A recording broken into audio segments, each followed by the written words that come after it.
అయినా నువ్వేం బెంగ పెట్టుకోవద్దు. ఒక్క కేక పెట్టావంటే చాలు, నీ కష్టం సుఖం చుట్టానికి నేనున్నా. ఓ బంగారు రంగుల చిలక పలుకవే, నా మీద ప్రేమే ఉందని. ఓ బంగారు రంగు చిలక. అక్కడే నుంచున్నాను నేను పవిత్ర. రా రా.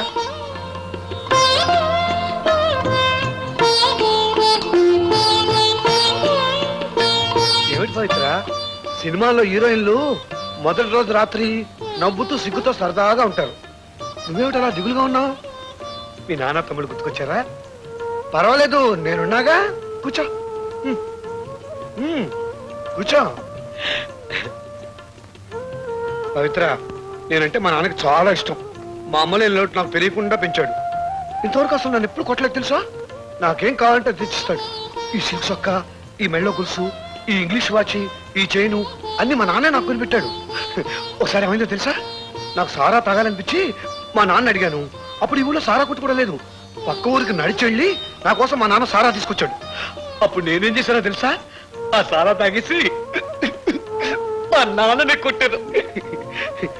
ఇంకోసారి ఏమైందో తెలుసా? నాకు సినిమాలంటే తెగపిచ్చి మా ఊళ్ళో ఉన్న టూరింగ్ టాకీస్ లో కలిసి ఉంటే కలసి కొనే సినిమా వచ్చింది. అప్పుడు నేను మా నాన్నతో కలిసి బండిలో వెళ్ళాను. అందులో ఎన్టీ రామారావు నాలాగే కుంటాడు. కానీ ఆ కుంటాడు పిల్ల సావిత్రి చాలా మంచిది. ఆ సినిమాను చూస్తున్నంతసేపు నాకెందుకో దిగులు అనిపించి సగలానే బయటకు వచ్చాను. అప్పుడు మా నాన్న నాతో బయటకు వచ్చేసి, ఏం చంద్రయ్య ఏమైంది నాన్న అని తెగడిగాడు. నేను ఆ సినిమాలో కుంటోడి పెళ్ళాలంటే పెళ్ళామే నాకు కావాలని అడిగాను. అప్పుడే నేను తీసుకొచ్చి నాకు పెళ్లి చేశాను. పవిత్ర, మా నాన్న పెట్టిన ఇవన్నీ ఒక ఎత్తు, నువ్వు ఒక ఎత్తు. ఎందుకంటే వీటన్నిటికీ మనసు లేదు, ప్రాణం లేదు. నేను కుంటివాడైనా గుడ్డివాడైనా వీటికి బాధ లేదు. నా ఇష్టాలతో పని లేదు. కానీ నీకు మనసు ఉంది, ప్రాణం ఉంది. అందుకే నేనంటే ఇష్టపడి పెళ్లి చేసుకున్నావా? నువ్వేదో చెబుదాం అనుకున్నా నీ కళ్ళు చూస్తుంటే లేదని తెలుస్తుందిలే. పవిత్ర, నా కాళ్ళు చెయ్యి ఆవిడదైనా నా మనసు మాత్రం ఆవిడది కాదు. నీకు ఇష్టం లేకపోతే అస్సలు నిన్ను ముట్టుకోను. నేనంటే నీకు మనసారా ఇష్టం ఉన్న రోజునే నిన్ను ముట్టుకుంటాను.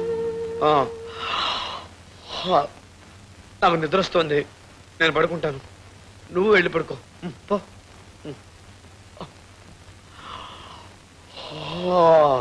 మేలేమి బంగారు మెలిక తిరిగినా విలువ తరిగేనా, దేహములో చిరులోపములున్నా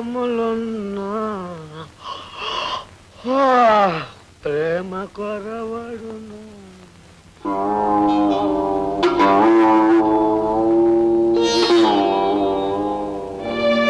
ఎన్ని కష్టాలు వచ్చినా సరే నీకోసమే ఎదురు చూస్తూ ఉంటాను. నాకు పెళ్ళంటూ జరిగితే ఈ గుళ్ళోని దేవుడి సాక్షిగా నీతోనే జరుగుతుంది.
చికెన్ సుక్క ఏదే గుక్క సుక్క ఇవే ఒక చికెన్ ముక్క ఒక సుక్క చేతిలోన ఒక సుక్క పక్క మీద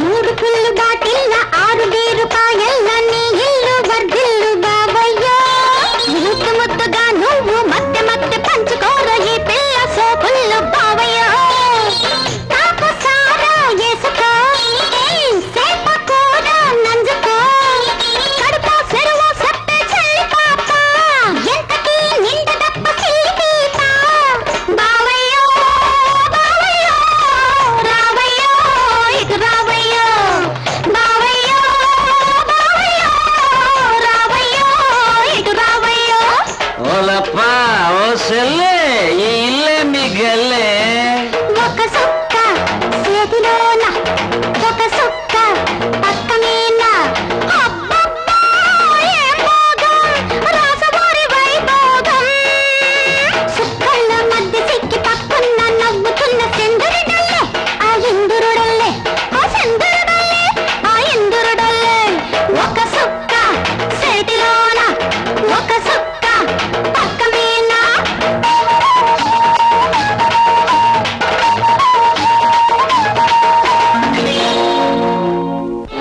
రాయ్ నరసింహం నీ ప్రాణం తీసేస్తాను నిన్ను నరికి పోగులు పెడతాను నాకు తెలియకుండా పవిత్రం పెళ్లి చేస్తావా నీ అంత చూస్తాను రా నీ ప్రాణం తీసేస్తాను ఒరే కిట్టయ్య నేను చెప్పేదనరా ఆ తర్వాత చంపుతావు నరుగుతావు నీ ఇట్టనరా ఒరే నువ్వు పవిత్రం మీద ప్రేమతో డబ్బులు సంపాదించి వచ్చి దాన్ని పెళ్లి చేసుకోవాలని పట్టుదలతో పట్టణం వెళ్ళావా రాత్రనక పొగలనక డబ్బులు సంపాదించి కష్టపడి ఇక్కడికి వచ్చావా కానీ చేసిందేట్రా ఏదో తాగుపోతాడని పనికి మాలని మాట తెలియదని ఎదవని నేను మాట్లాడి నా మాటను పట్టుకుని అది ఇంకొని పెళ్లి చేసుకుందిరా నీ మీద ప్రేమ ఉంటే చేసేదిరా రే నీ మీద ప్రేమ లేని ఆడదాని కోసం వచ్చి నువ్వు నిండు పరాన్ని తీస్తున్నావు అంటే పిచ్చాడురా నువ్వు ఇప్పటికీ నేను చంపేయాలంటే చంపేరా చంపే చచ్చిపోతాను చంపే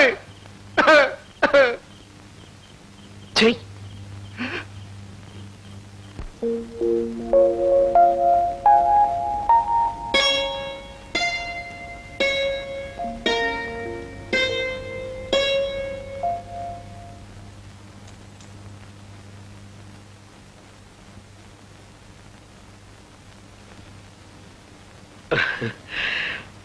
పొద్దున్నే దేవతలా కనిపించే నేను చూస్తుంటే నేను పసివాడిగా ఉన్నప్పుడు నన్ను నిద్ర లేపే మా అమ్మ గుర్తుకొస్తుంది మా అమ్మలాగే నువ్వు కూడా మహాలక్ష్మిలా ఉన్నావు కాకపోతే ఒకటే తేడా మా అమ్మ నన్ను తట్టి నిద్ర లేపేది నువ్వు నన్ను ముట్టుకోకుండానే నిద్ర లేపుతున్నావు అవును ముట్టుకోకుండానే నిద్ర లేపటం ఎక్కడ నేర్చుకున్నావు నువ్వు